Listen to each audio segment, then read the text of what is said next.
Pelosi suffers humiliating setback, forced to call off spending bill vote as Democrats quarrel. A House vote on a $1 trillion infrastructure spending bill was called off Thursday by Speaker Nancy Pelosi as feuding Democrats could not unite. The $1 trillion package already has passed the Senate with bipartisan support, and even has the support of a majority of House members. However, passage of the bill is being held up by a $3.5 trillion spending package that progressives want and moderates oppose. Progressives have said that if the Senate does not pass what they want, they will not support the infrastructure bill, thus causing a major piece of President Joe Biden's agenda to crash and burn. Progressives were demanding any vote be delayed until they could get their way, according to the Washington Post.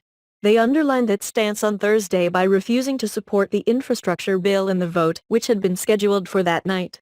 The vote instead was rescheduled for Friday. Nobody should be surprised that we are where we are, because we've been telling you that for 1/2 months, said Democratic Rep. Pramila Jayapal of Washington, head of the Congressional Progressive Caucus, according to the New York Times. During a call with progressive legislators, Jayapal said her terms for infrastructure bill passage includes Senate passage of the full $3.5 trillion package progressives want, according to Politico. Politico reported that multiple progressives on the call vowed to oppose the infrastructure bill unless the $3.5 trillion bill was passed by the Senate.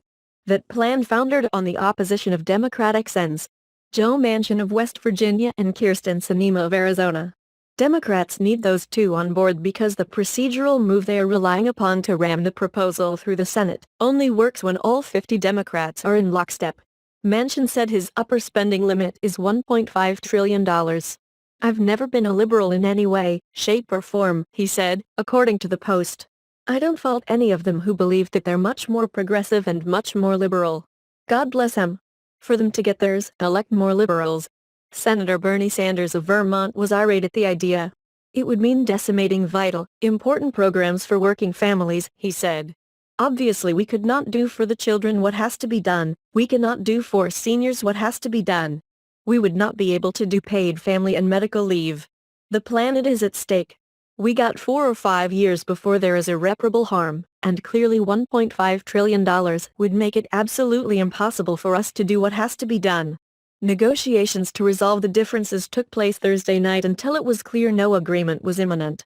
The move was a defeat for Pelosi, who earlier in the day had expressed confidence. I'm only envisioning taking it up and winning it, she said at a news conference. Giving progressives what they wanted through a delay instead of a vote irked some Democrats. Leadership made a very clear promise to people that this bill was going to be put on the floor for a vote, said Democratic Rep. Kathleen Rice of New York, according to the Washington Post. And if they go back on that, that's a breach of trust I don't know if this caucus is going to be able to recover from. Some said holding the infrastructure bill hostage was putting politics ahead of government again. When Iowans tell me they are sick of Washington games, this is what they mean, Democratic Rep. Cindy Yaxon of Iowa said, according to the New York Times.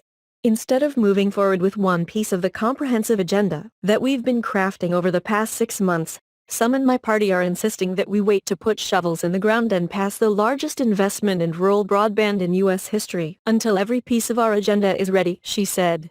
All at once or nothing is no way to govern.